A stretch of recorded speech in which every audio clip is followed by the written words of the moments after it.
Buenos días, ¿cómo están jóvenes estudiantes del quinto año de secundaria? Hoy martes 8 de diciembre del 2020 desarrollaremos el curso de literatura. Bien, jóvenes estudiantes, para ello observarán esta imagen, ¿ya? En la que nos ambienta una situación de esta época del siglo XIX aproximadamente, ¿no? A mediados del siglo XIX. Nos escenifica cómo eran divididas las clases sociales. Y así podemos observar que por una parte hay una clase social oprimida, ¿verdad? Con pobreza, y también tenemos en la parte de atrás tenemos hombres, ¿verdad? Que están algunos vestidos de negro, otros con sombreros, y pues representa a la clase social burguesa, ¿sí? Entonces esta pintura del siglo XIX nos muestra esa realidad. Bien, pasemos ahora, según este contexto, ¿verdad? Esta imagen, vamos a ver ahora el contexto histórico y cultural de la época del siglo XIX, donde se manifiesta el realismo, este movimiento literario. Bien, tenemos por ejemplo uno de los principales manifiestos comunistas y socialistas de Karl Marx y Federico Engels en 1848. Aquí Carlos Marx y Federico Engels nos presentan, ¿no es cierto?, una sociedad antagónica, como es las clases sociales de la burguesía versus el proletariado, ¿ok? Entonces allí pues nos señala Carlos Marx que los propietarios de las industrias no querían modificar, ¿no? Las precarias situaciones en las que estaban los obreros, ¿ya? En cambio, el proletariado que sufría esta explotación trataba de mejorar sus condiciones de trabajo, ya que ellos tenían solamente la mano de obra, ¿no? Ante esta realidad. Acuérdense también que en esta etapa de la literatura, o mejor dicho, en esta etapa del siglo XIX, pues había ya desarrollos, ¿verdad? Desarrollos de la industria y tecnológicos también, ¿no? Bien, pasemos ahora para... Aquí nos presenta también la filosofía de Augusto Comte con su teoría del positivismo, quien nos señala que principalmente se debe dar aquello que es lo científico, lo observable, ¿ya? A través de la ciencia, ¿no es cierto? Y pues él nos dice que hay que investigar los hechos observables y medibles, ¿no? Eso es con respecto al positivismo, ¿ok? Después tenemos también otra teoría, en este caso es de Charles Darwin en 1859, como es el evolucionismo, el origen de las especies en 1859, el origen de las especies, ¿no? Él nos habla de Charles Darwin, nos habla de la objetividad también y el positivismo comtiano, ¿ya? Bien, con todos estos precedentes, pues vamos a presentar ahora el realismo. ¿Qué es el realismo, no? Bien, el realismo es un movimiento literario que va a surgir en Francia, principalmente en la segunda mitad del siglo XIX, que va a buscar representar la realidad de esa sociedad, ¿no? La realidad de esa sociedad oprimida y de esa división de clases sociales, ¿ya? De forma objetiva y además verídica. Bien, ¿cuáles son las características del realismo? Las características, podríamos decir que una de ellas es la observación y la descripción de la realidad. Es decir, que los escritores primero hacían una observación, ¿no? Y guiados por ello, realizaban sus descripciones, ¿ya? Pero con objetividad, basándose en esa realidad.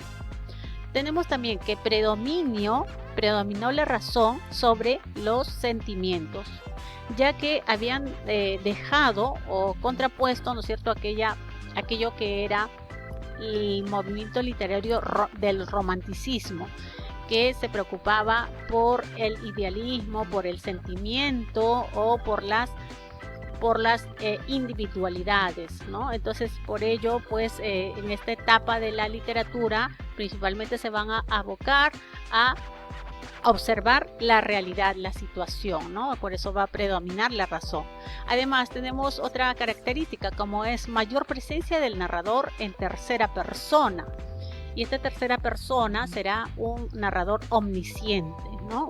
Un narrador omnisciente, aquel que va a observar, va a ver y va a conocer además todos los sentimientos y sus aspectos psicológicos, sociales de cada personaje. ¿Okay? Después tenemos que se critica la burguesía, quien encarna los males sociales, ¿no? Principalmente los escritores van a dedicarse a buscar van a criticar, ¿no? Sus aspectos psicológicos, sociales y la forma de tratar a la gente oprimida. ¿Okay? Tienen preferencia por la narrativa. Estos escritores, por supuesto, van a tener una preferencia por la narrativa, ya que a través de la narración ellos van a poder expresar también sus denuncias y van a poder describir toda esa realidad psicológica, social, histórica en la que ellos viven, ¿ya? Por eso van a preferir la narrativa. Y además, la narrativa pues no es tan subjetiva como la lírica, ¿no? Por ello van a preferir este género. Después tenemos que tienen un estilo sobrio y preciso.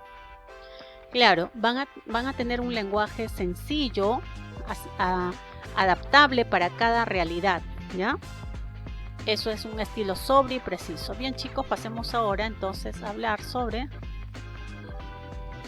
Bien, tenemos una variedad de tendencias en el género narrativo principalmente, donde se dio, por ejemplo, la novela psicológica, con este escritor francés Stendhal y también Fedor Dostoyevsky. En la novela psicológica van a profundizar, por ejemplo, el mundo interior o conflictivo de cada personaje, así como también en la conducta, ¿no? Y sus impulsos de cada personaje. ¿Okay? Eso es la novela psicológica. Allí vamos a observar Henry Marie Bailey, 1783 a 1842, ¿no?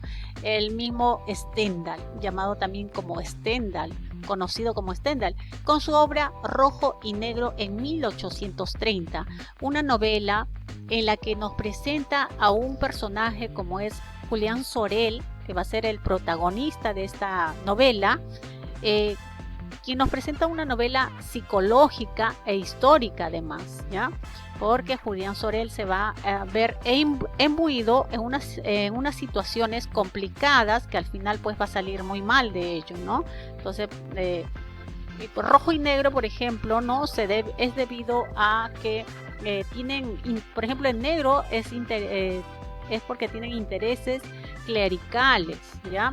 Julián Sorel por sus intereses clericales y a la vez que Rojo por sus intereses de políticas, podríamos decir, ¿no es cierto?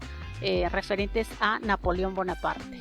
Bien, pasemos ahora al siguiente, que en este caso nos tocaría hablar de la novela sociológica. La novela sociológica en este caso, ¿ya? Tenemos también la novela histórica y en la novela sociológica tenemos a Honoré de Balzac en 1771 a 1842. La novela sociológica expone una determinada clase social, ¿verdad? Principalmente dada por su complejidad de esta clase social, ¿ya? Y vamos a observar que en la novela de Honorato de Balzac, por ejemplo, tiene la comedia humana.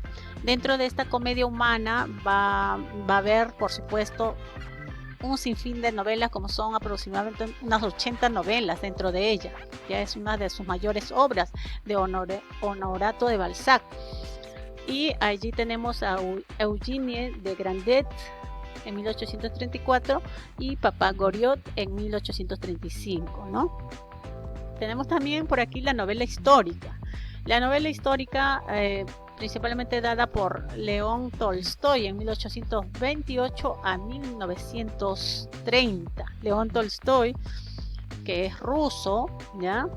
Esta novela de tipo histórico, como su propio nombre lo menciona, ¿no? Se apoya en la historia, frente como fuente de conocimiento, ¿no? Y comprensión de los procesos sociales y políticos, ¿ok?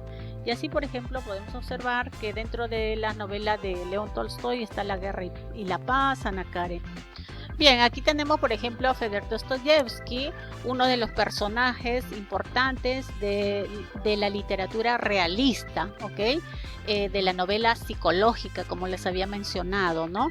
Y este personaje, nacido en Rusia, ¿ya? En 1821, ¿verdad? Y fue integrante además del Círculo Petrachevsky y condenado a trabajos forzados en Siberia. Este personaje vivió difíciles momentos en su vida desde pequeño, ya que su madre había muerto ya desde cuando él estaba muy pequeño. Luego su padre, que quedaba enfrente de él, pues lamentablemente tenía problemas de alcoholismo, y sumido en ello, ¿no es cierto?, lo maltrataba a Fedor Dostoyevsky, y por ello pues más adelante va a tener fuertes difíciles momentos, ¿no?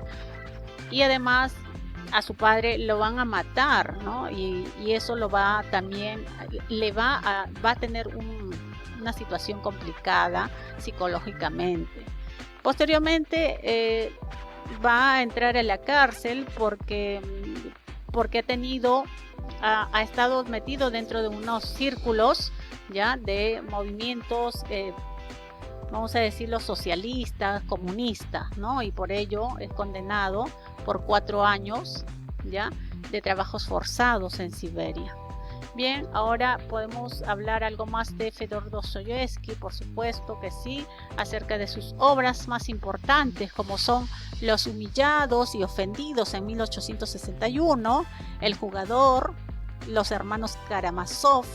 Dentro de la obra de Fedor Dostoyevsky, él nos va a hablar principalmente sobre los aspectos psicológicos de cada uno de sus personajes, ya que él conoce muy bien las situaciones complicadas, ¿no?, ya que en carne propia los ha vivido. Bien, aquí por ejemplo vamos a hablar sobre Crimen y Castigo, una de sus obras más importantes en 1866, ¿ya? Género épico narrativo de la especie novela psicológica, tiene una estructura de 6 partes y por supuesto el narrador es en tercera persona. Bien, aquí tenemos Crimen y Castigo. Tenemos como personaje principal o protagonista a Rodion Raskolnikov, un sujeto atormentado por la culpa, ¿ya? Porque aquí tenemos como el tema principal sería la expiación de la culpa y el tormento de la conciencia de Rodion Raskolnikov. Él tiene una hermana y tiene también a su madre Pulcherina y hermana llamada Dunia, ¿ya?